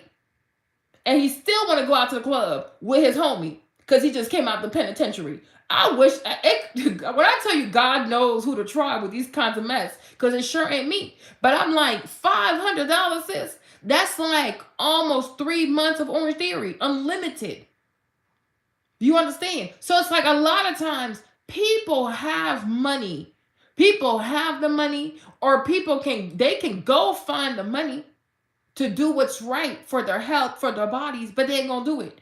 But when it comes time for entertainment, when it comes time for Uber Eats and just sitting there Netflix and chill, all of a sudden they got the money, right? And I'm like, your health means more. Your health is way more valuable than having a good old night, right? Being in your bed and eating all the stuff that you want. You understand? I was like, I'm not trying to be offensive. I am really not trying to be offensive, right? But it's like if you're 400, 500, 600 pounds, the sister girl is big. She is heavy. And you're going to spend $500. I'm like, even $500 at Whole Foods. Do you know what kind of quality chicken you could have bought? Not trying to be funny. I'm really not trying to be funny. Even with $500, if she goes on Instagram, she can find somebody in her city that makes meal prep. You know, a lot of people now on social media do meal prep, and they count the macros, the proteins, and all of that, and you pay them, and they can make your food like every week, and you just go and pick it up. With $500, you can get a trainer for, like, in some places, I don't know where she is, but it's maybe Chicago, but I'm just saying, like, with $500, you can get a personal trainer for at least 2 months. You can get 3 months of Orange Theory, right? You can buy at least food for 2 months at Whole Foods if you live by yourself. So I'm like, you're not even prioritizing losing weight and being healthy, and she can even buy a bike from Peloton because that's half the price. That's $500 deposit on a Peloton bike. Okay, because I think the Peloton bike is like a G, or it's like $2,000. So my thing is, if you got $500 for food for one night for a restaurant, and he's still not happy, he's still not grateful, you could have bought yourself a Peloton membership. You could have bought yourself a whole Peloton bike and put $500 down. Okay, $500, you can get you a therapist. It is a lot of money. Yo, the man was just ordering. You guys, you have to see it on YouTube. He was like, oh, I want lamb, I want crab legs. He said lamb, crab legs, lobster tail, and she was like, oh, that's a lot of food. He said, but I just came out of prison, so you have to make me happy. I'm like, she has to make you happy, boy. You put yourself in the penitentiary. What are we talking about? Then he was ordering all these kinds of drinks, right? Then he called his boy to come get him. I'm like, $500. You guys, I'm still mad at the $500. But it just goes to show, like, people have money to invest in the things that truly, truly, truly matter. But it's the lack of maturity. It's the lack of maturity, because when you're immature, you can't foresee delaying pleasure. It's immaturity. When you become more mature, you prioritize what needs to be prioritized. You understand? And your health and your fitness, because your health is not just losing weight and looking good and wearing good clothes. No, when you're in good health, when you're mentally fit, your mind, it works better. Even for your mental health, we talk about self-care. Your health and your fitness is a big part. It's a big component of your self-care, because when you make your body stronger, when you exercise, when you sweat, it helps you to have more mental peace, more mental clarity. You need your mind to think. You need your mind to be successful. You need your mind to achieve your goals. You need your mind. Most people have a job, so you're working 5 days out the week. Your biggest asset on the job is your mind, right? So if you're not all the way there, how are you going to work for the people, right? And then if your productivity decreases, they're going to get rid of you. So you understand that your mind is really important, because that's what keeps the bills paid. That's what gets you hired. That's what keeps you hired. It's your mind. So when you invest in your health and fitness, you're actually investing in having a better mind, having a stronger mind, so that you can continue to have the job, continue to get your check, continue to live the lifestyle that you're living. You understand me? So it's not just, why would I pay for this? Why would you not pay for this? Why would you not pay for this? You're overspending money on food that's making you sluggish. It's making you bigger. It's making you hate your body. It's making you not want to go outside because you hate the way you look. So it's like this food is actually bringing you more harm. Because the more you eat the stuff, you feel funny. You feel sluggish. You have diarrhea. You get constipated. You're putting on weight. You have a fupa. You don't feel your best. The food is a problem. You know what I'm saying? For as much as people don't like to work out or don't want to go to the gym, nobody has ever said, oh, I hate the results. Oh, I can't stand the results. Nobody says that. You see what I'm saying? Exactly. We got to change our mindset. Nobody works out. You might not like working out. You might not like going there. You might not like the process. But 3 months from now, when you see the results, you're like, oh, damn, she looked nice. Okay? Nobody hates the results. Nobody hates. You might not like the process, but you love the results though. When people start to say, oh, you look smaller. Oh, wow, this looks so good on you. Oh my gosh, your skin is clearing up. You're like, oh, thank you. It's a chicken salad. You should come and get one of these. It's a chicken salad. Okay. So 3 to 6 months from now, when people start complimenting you, okay, 3 to 6 months from now, okay, when you've worked hard and now you have a nice summer body, it's a chicken salad. It's a chicken salad. Okay. You understand? So that's that. Yeah, some salads are expensive, right? But the thing is, I feel as though the thing with some of these salads, though, some salads really have good lettuce. Because there's the cheap ass lettuce that they sell at Walmart. But then you have like that really beautiful romaine lettuce, right? You also have like iceberg lettuce and stuff like that. So, or you can make your own. You can go to Whole Foods. If you can go to Amazon, get your containers, right? Get your containers from Amazon, go to Whole Foods, or sometime if you go to an Asian market, a lot of Asian markets too have great produce. On Sundays, you can also go to a farmer's market and get you some fresh produce, right? And you can make your own salad, right? You can make your own salads. Like if you plan what you want to eat for the week, then you can go grocery shopping accordingly, and all you have to do then is meal prep. So then you don't have to pay the $20 for a salad, right? But you can have a $20 salad that you made yourself because you planned accordingly, right? So maybe like on Sundays, or like not Sundays, maybe like on a Friday or something like that, like during the week, you think about the kind of salads you want to have for next week, right? I want to have this kind of salad, that kind of salad, what kind of greens do you want, what kind of toppings do you want, etc., etc. And then you go shopping on Friday or Saturday, right? And then Sundays, you make your salads for the week. So you can do it too, right? But if you don't plan, then you're scrambling for food, and that's another thing too with weight loss, is that if you don't plan what you're going to eat, most of the time you get hungry and then there's no food. So you just eat whatever you got. And usually it's a bad choice, right? Usually it's a bad choice. So part of having a successful weight loss too, though, is prepping your meals ahead of time and having your meals ready for at least like 2 days or at least 3 days, right? Never running out of good things to eat. It's a chicken salad.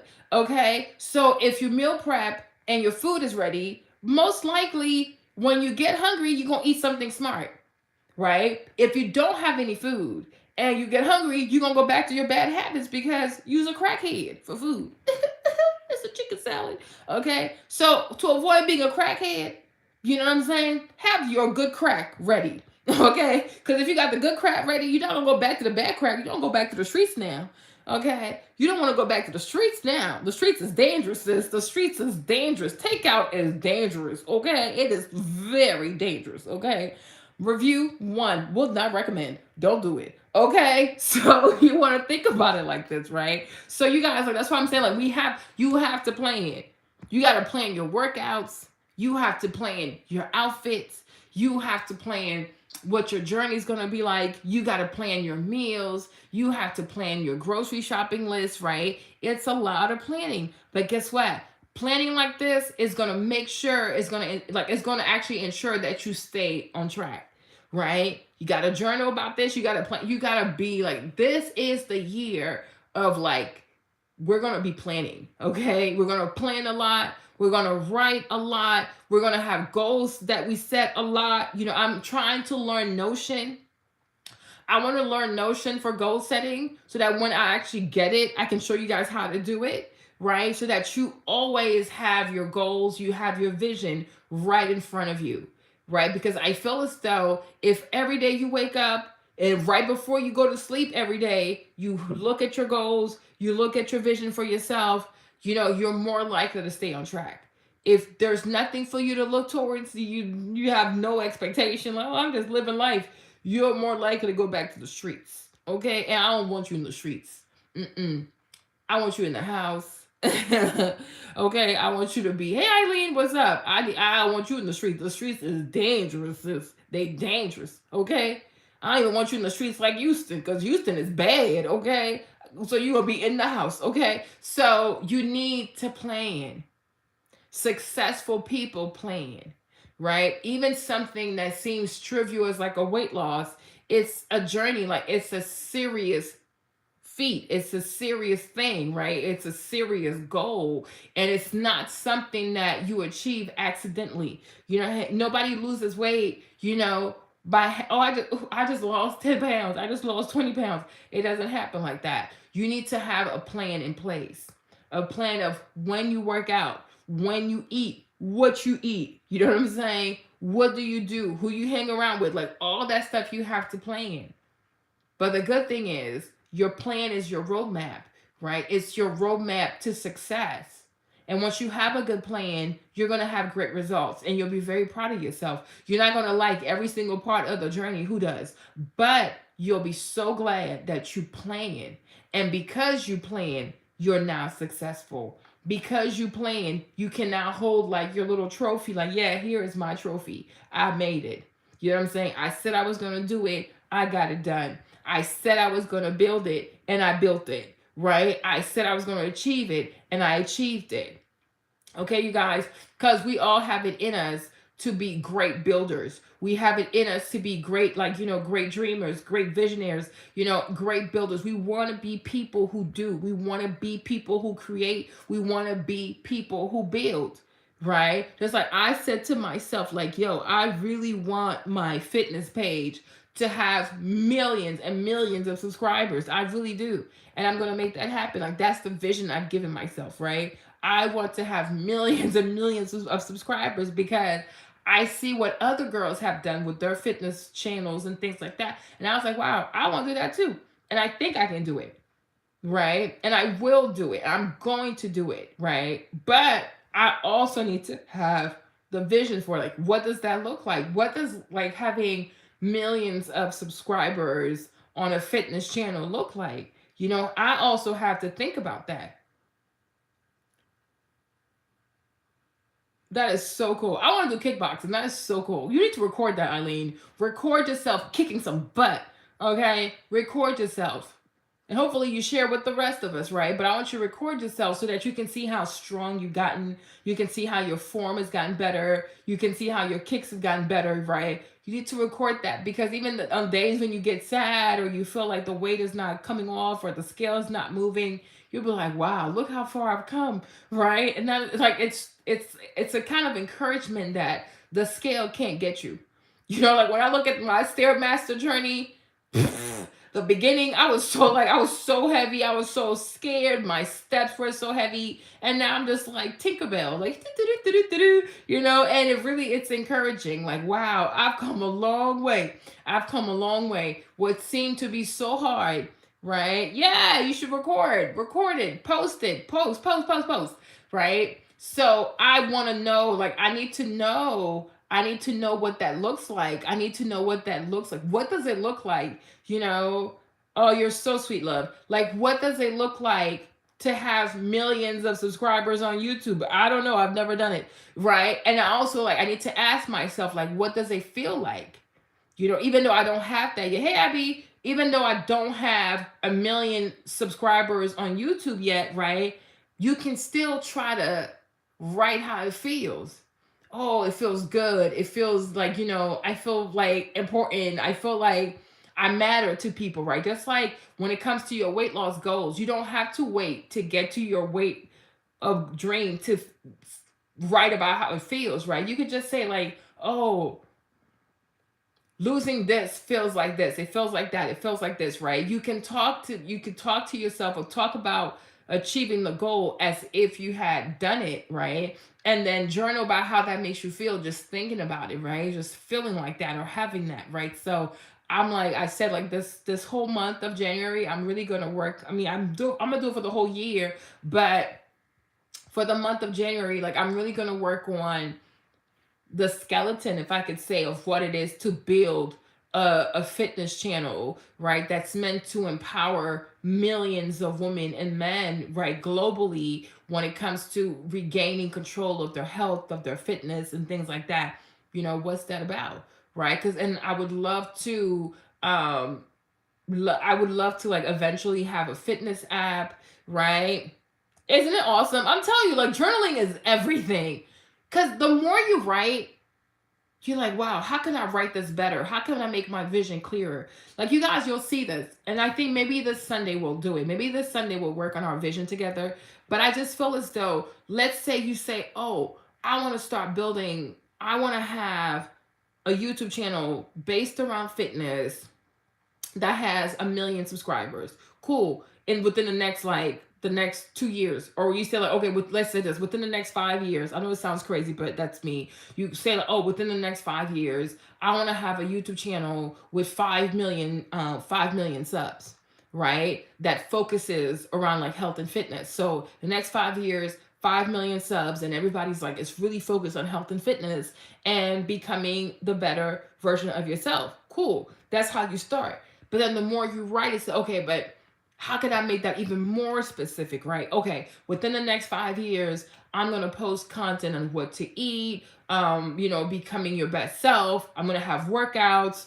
I'm gonna have journaling. You start thinking about what kind of content do you need to create to build this community within the next 5 years, right? And then that part you gotta zoom in even more. And every time you write something that you want to do, you keep zooming into that. You zoom in, you zoom in, you zoom in until the vision is so clear. You understand exactly what the roadmap looks like for the next 5 years, right? So what I said to myself that I'm thinking right now is like, when it comes to this channel, I would love for this channel to be somewhat like a fitness app, right? So when you come into this YouTube channel, you have like Stairmaster videos, you have me sitting down and motivating you and talking to you, you have exercises that you can do in the gym, you have workout exercise that you can do at home, you have like food, like food videos all about food and what to eat. I don't know what else I can come up with, but breaking down like supplements and things like that. I don't know, but it's like I want my channel to feel more like an app, right? Like a fitness app. So like you come on this channel, yeah, like you come on this channel and it's like boom, like I can see you can have, if you're sad, I have videos to talk to you. If you need to, okay, how do I do a split? It's right there. If you want to work out your abs, we have like a bunch of exercises for your abs and you just decide what to do, right? So like that's the stuff I'm thinking about, right? So I'm like, okay, and then you're like, okay, it might take me 5 years to do all of that.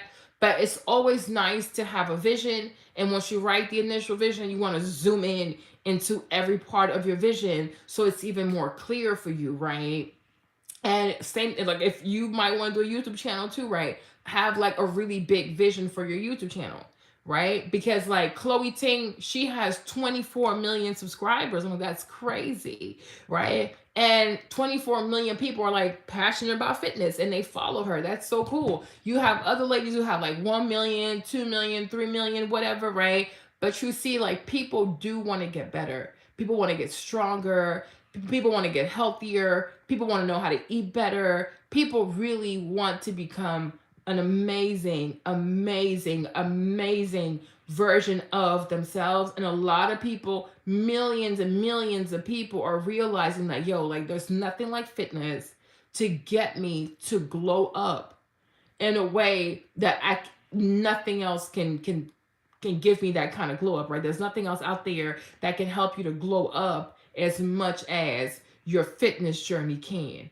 Does that make sense? So that's why I think it's really important for you guys to be very serious about wanting to lose this weight, wanting to become a better version of yourself. But it's not enough to just say, hey, I want to lose weight. Hey, I want to have more muscle. Hey, I want to be more fit. Hey, I want to go to the gym more. No, you need to have a vision, right? Like, oh, for the year 2023, I see myself learning to love the gym. I see myself learning more about fitness. I see myself, right, learning different exercises, right? I see myself making friends at the gym. I see myself really becoming part of like a health and fitness community, right? I see myself trying to build friends around fitness, as opposed to like building friends around gossip and celebrity culture and makeup and this and that. Like really being intentional about making friends with people who care about losing weight. Have you thought about making a weight loss fitness plan? Yes, I have. I have, right? I have. There's another lady that I follow here too. Her actual name is Casey, but her channel name is Blog Gladys, if I'm not mistaken, right? Blog Gladys is blog and Pilates mixed together. But Casey, now she's the definition of if consistency was a person, because she's been posting on here for the past 12 years, right? But Casey, there's a video here on her shorts. It's also on her Instagram. She has like stack of journals. Like I'm talking stacks. Like she carried her whole stack. I might have more journals than her though, but she is it's still a beautiful thing because it goes to show this lady, like she's not here randomly. Like she has, I'm telling you, like Instagram, it's like 3 million followers. YouTube, 7 million. TikTok, it's like 4. Like Casey is so successful, it makes no sense. But when she pulls out those journals and you see her like struggling to carry these heavy journals, vision. You know what I'm saying? Because she's been journaling for so long about building what she has. So when you see what she has, it's not random. This girl was intentional. She had a vision about all of this. And every year she was diligent in writing that vision, right? And nurturing it. When you journal about what you want, you journal every day, you journal every other day, you journal weekly, monthly, all throughout. It's a form of nurturing your dream. It's a way of nurturing, it's a way of cuddling, it's a way of like taking care of that dream until that dream is like a thing, right? So I was looking at her journals. She's been doing it for like 10 years or whatever. And I was like, that was so inspirational. So I would love to have my own journals. Journals big for me. I want journals, I want pens, I want stickers. I want like the washi tape. I want it all because I believe in the power of writing your dreams, writing the things that you want. Habakkuk chapter 2, verse 2, it says, write the vision, make it plain, that whosoever might read it might run. Okay? So it's important to write the vision. It's important to have written. Now, the one thing I'm trying to do now is figure out how my layout is going to be. So I'm giving myself time for that. So right now I want to do a Stairmaster journal. Um, I'm working on a Stairmaster journal right now. I have some ideas in my head. I'll show it to you guys, or I might record it and show it to you guys, and we might do it live and do it together. I don't know. I'm still thinking about that, but I want to do a Stairmaster journal for myself and then for you guys, because I find that when I have a journal and I have trackers and things like that to keep me going, I'm consistent. So this month I want to be very consistent with the Stairmaster. Next month and whatever, every single month of the year now, I want to be very consistent with the Stairmaster. So I want to create a journal that encourages me, that makes me want to actually do it, because I can't wait to come home and talk about how it makes me feel. I can't wait to track my progress. I want to have that for me and for you guys, so that you know how to set up your journal also, so that you are encouraged to keep up with your workouts, or if you want to do the Stairmaster and things like that. But in the future, I would love that. And like Tabitha Brown, I would love for my journals to be sold at Target. Yeah, if I could have my journals like event. And the same thing with Casey too. Casey's stuff is also at Target. Her journals at Target. She has her stuff at Target. So all of that is like, these are things that I think about when I think about like what this is right here, and how it can translate into products, and like where I would want my stuff sold, etc., etc. That's why I say like having a vision is so important. It's tedious, but it's a necessary good. Like it is so necessary to have a vision, so that when I think about the content I'm creating and what I'm posting here, I'm going to be even more intentional, because I have a vision of what I want this to be. And what's also very encouraging, because I journaled before I started posting on YouTube. So a lot of times when I see the success I've had with this channel so far, I'm very happy, but I can't say I'm surprised because I journaled about this.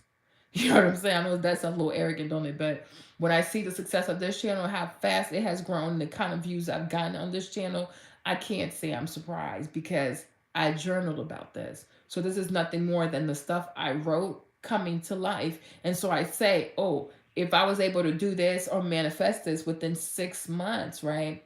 If I do this for another what is it called? Because 12.5 makes it 60, right? If I do this for another 54 months, which is together 5 years, yeah, that, you know what I'm saying? Like that would be really cool.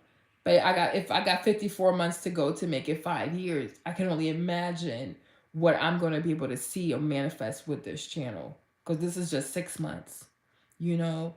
So what's like a year gonna look like? What's even like 18 months gonna look like? What's 24 months going to look like? And so that makes me want to like work even harder on my vision. Make the journal like a book club where we go over it live with the viewers. Yes, something like that. Because I want you guys to really incorporate journaling. You know what I'm saying? I want you guys to have trackers and to like journal stuff and to have like quotes, whether you want to use like Bible quotes, whether you want to use quotes from a book or you want to use it all, whatever, you know, but just have a place that constantly feeds your faith to keep going with your fitness journey, right? That's like, it's fun, it's encouraging, it's uplifting, it's motivating you to keep going in your fitness journey. Like, I want you to have such a place. You know what I'm saying? With pictures, because I get lots of pictures. I get pictures printed from CVS. They send them to my home, and that's how I set up my journals, which I will show you guys. I have some videos on here, but I wasn't consistent with that last year. So I was like, I don't know if people want to see that kind of content, but it doesn't matter. Sometimes with YouTube, you'll post something, nobody's watching, and then 6 months, a year from now, everybody's into it. So that's something I have to learn also. Like, not everything is about having views right now, because sometimes you'll post something today, nobody will care about it for 6 months, sometimes 7 months, sometimes a whole year, and then boom, out of nowhere, now everybody cares what you got to say. That's crazy. So you got to post your content. Even Tabitha Brown, she said she was posting for 2 years. Nobody was watching, but she kept posting anyways. And she said she was posting every day. She was posting every day. She was very obedient and she was very consistent.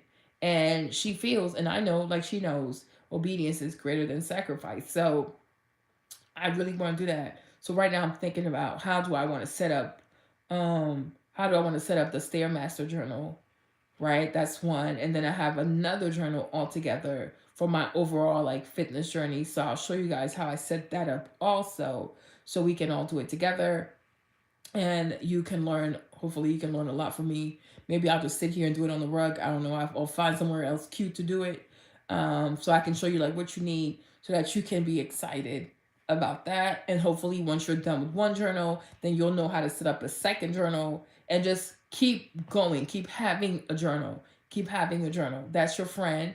That's your safe space. That's where you keep yourself accountable. That's where you encourage yourself. That's where you motivate yourself, right?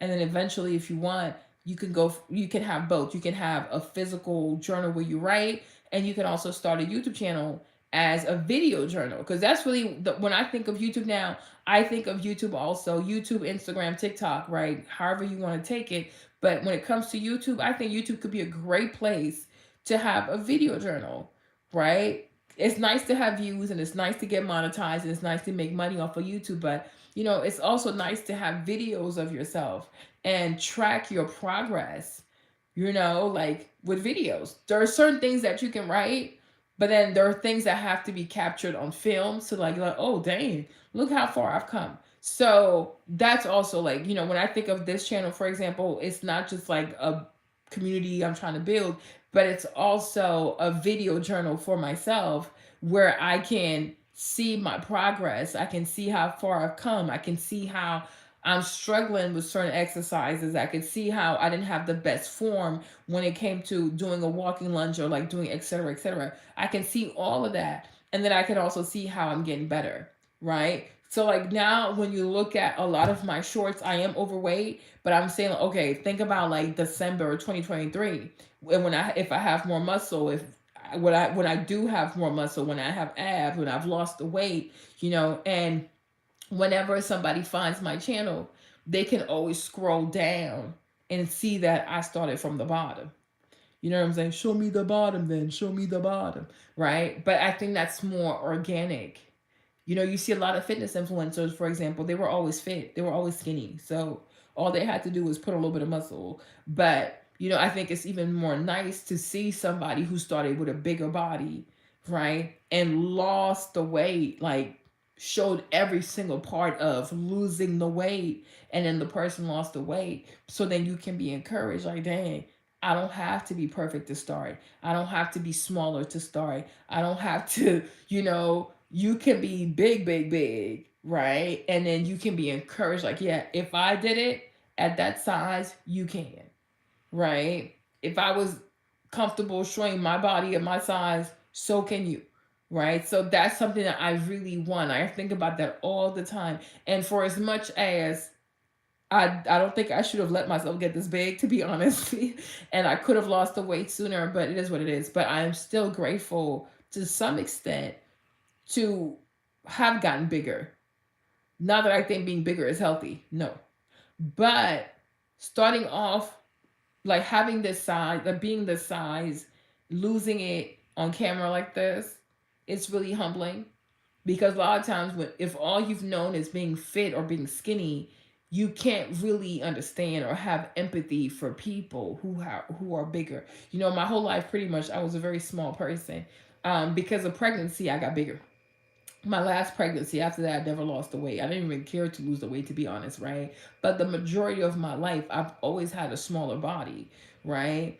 And so today, I understand like a lot more about being confident in a bigger body, like not feeling down, believing that you can lose the weight. I even understand how people talk to people with bigger bodies. Like, y'all crazy. People say very mean things and very rude things to people when they're bigger, because a lot of times people think if you're fat you don't have any value, or if you're fat you have low self-esteem, so let's pick on you or let's say mean things to you. So it has been a very high, like it has opened my eyes a lot, so for that I'm grateful, because I have more empathy and I understand now. Like, I know what it feels like to run when you're heavier. You know what I'm saying? I've been through all of that, right? But I know I'm going to come out on the other side of that. But I do I truly do feel very grateful that someone one day can look at my page, and scroll all the way down and see how big I was and be like, wow, she did it. She did it. And I think that's even more empowering than when you start off with a smaller body, you just add muscle on. Not to say that's easy, but you don't get treated as bad when you're skinny, right? Like, you don't get, when you're skinny or skinnier, you don't get talked to like you're crazy. Be like, people don't talk to you crazy. People don't mishandle you, or just, usually when you're skinny, people are always going to be nice to you, right? People are going to encourage you more. When you're bigger, people do all the stupid jokes. They say mean things and things like that, because people are trained to feel entitled to talk down to bigger people. You know what I'm saying? It's very disgusting, actually, but whatever. Some people are not trained right, So I'm grateful for that part. That my journey is really going to be like very organic, very relatable, very like, wow, if she did it, I can do it too. I can do it too. Makes sense, you guys. So with that being said, we've been here for a minute. I have to do these lives. Please forgive me for doing lives if you don't like lives, or if they're too long for you. I apologize. One of my goals for this month is to get the channel monetized.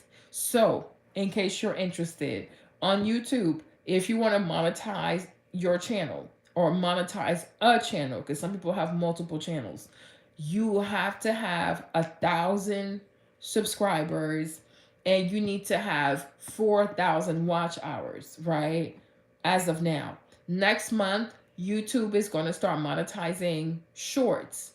For the shorts, you're going to have 10 million views with your shorts, okay? Which I do have, but it's not that time. Okay, so right now I'm at 2,013 hours out of 4,000 watch hours. So you need to have 1,000 subscribers and you got to have 4,000 watch hours. Okay. So because my shorts don't count in my watch, otherwise the channel has about a 250,000 watch hours, 250,000 watch hours.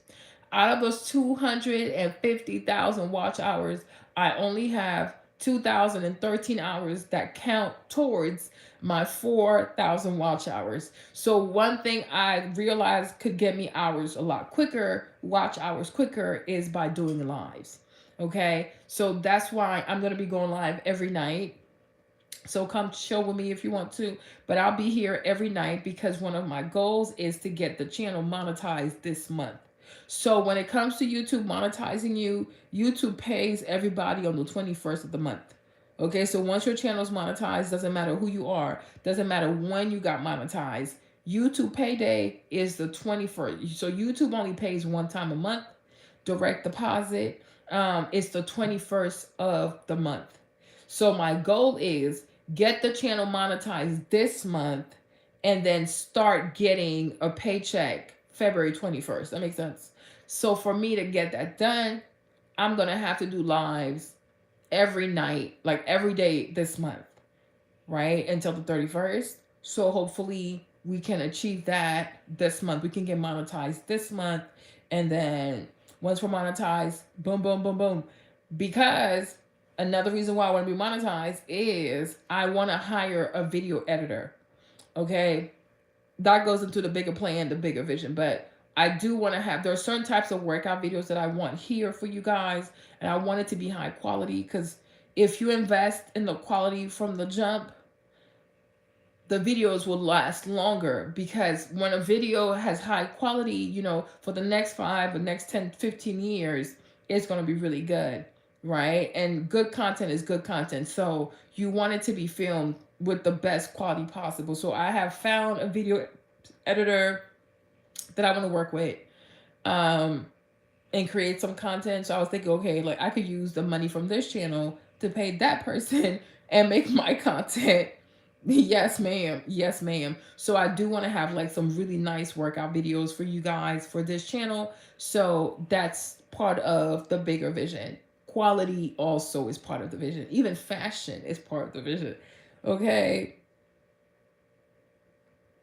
If you sign up for, when you sign up, when you subscribe to the channel, I guess like there's like a little bell right next to it. You can click the bell and select what exactly you want to be notified for. So when you subscribe, you also got to let YouTube know, okay, if she goes live, let me know. Because, you know, I go live, I do shorts, I also do community posts.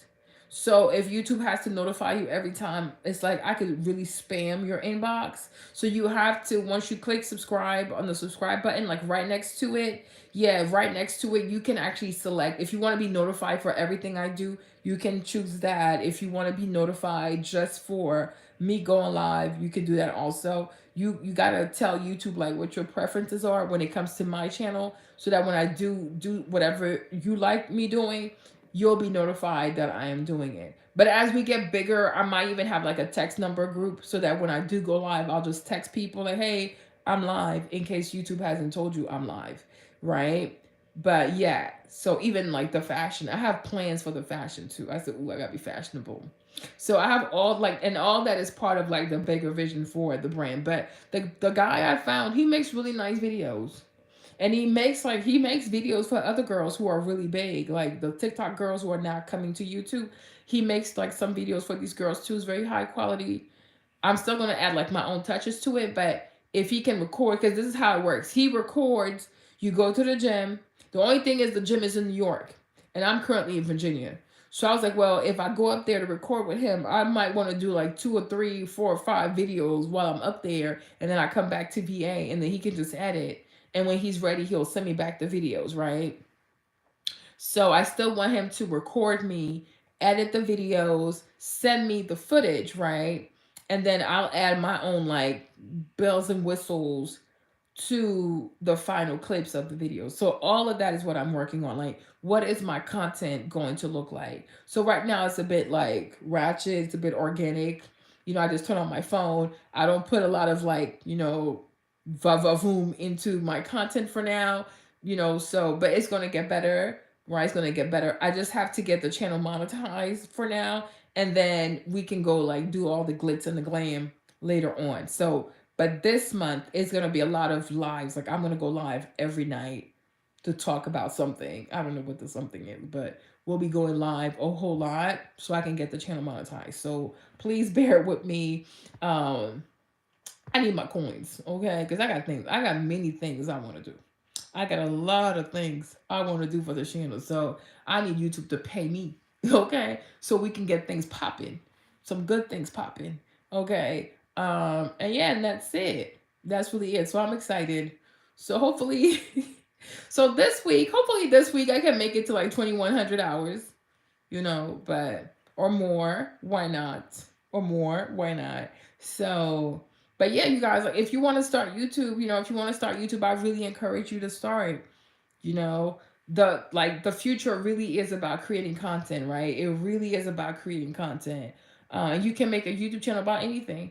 Just got to have a plan for what you're doing it for. But if you're doing fitness stuff, weight loss stuff, whatever, decoration, clean your house, whatever. But I really encourage you to start a YouTube channel. Start YouTube. And YouTube now has gotten a lot easier than before, because now with the shorts, you can get so many more subscribers and you can get so many views. Will you be coming back to New Orleans? Maybe to visit, but I permanently moved out of New Orleans, packed all my stuff, and I left NOLA. I'm so sad. I miss New Orleans already. I miss it. I miss NOLA. But I'll be back. I'll be back. Anything is possible. Anything is possible. Oh my gosh, you guys, can I tell you this? Can I tell you this before I go? One of my visions, I love event planning. Not me like doing it, like planning events. Oh hell no. But I just love like event planners. Like I follow a lot of event planners on Instagram.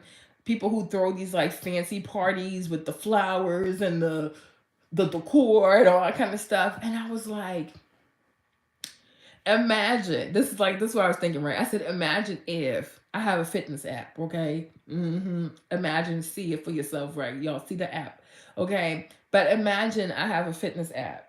And then on that app, let's say I have like, I don't know, give me a number. Let's say I have like a million users on my app, okay? Then I was like, if I could go to like a bunch of like big cities, like major cities, and throw like these lavish parties for people who use my app, right? And we can like party together. Like we could work out in the day, like set up an entire venue for us to work out. It'd be like super cute, super colorful. And I have my little headset, like, yes, guys, come on, let's work out, right? And then we have like a little break. And then we come back at night. And it's like a beautiful party. Like it's a beautiful party. Everybody's looking good. And then we're taking pictures and we're taking videos and we're doing all those like, how they have like those boomerangs, like whatever people do, child. Like they have so much like cute stuff for social media, whatever. And then I meet people and they'd be like, oh my gosh, Marlene. I'm like, yeah. They're like, oh, your channel helped me so much. I'm like, oh, you don't say. Oh my gosh, Marlene, I love your app. Oh God. Oh my gosh, Marlene, I love your journal. It's a chicken salad. So I was looking at that and I was like, maybe I'll take I take screenshots of some like very pretty party decors like that I've seen like recently and put that in my vision journal, because I want to do that. Like I want to go city to city, like New Orleans, New York, New York City, Miami, LA, Aspen, I don't know where else is out there, child.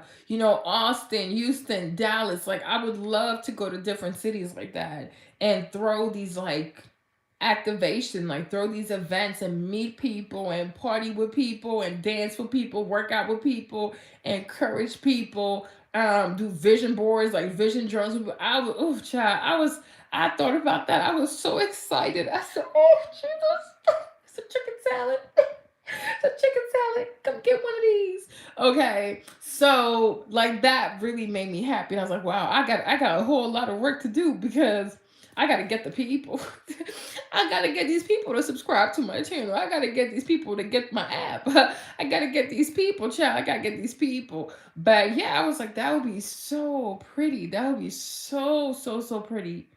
Then I got really excited because I love events. I love parties. I love hosting. I love talking to people. I love encouraging people. I love to party with people. I love to have a good time. Especially if you can have a good time in a pretty venue, in a beautiful setup, in a gorgeous setup. Oh my gosh. Oh my gosh. Oh my gosh. Oh my gosh. Like I just can't. I just can't. It's a chicken salad, girl. I thought about that. I was so excited. I was just so, so, so excited just thinking about that. So, yes, y'all, we got to dream big.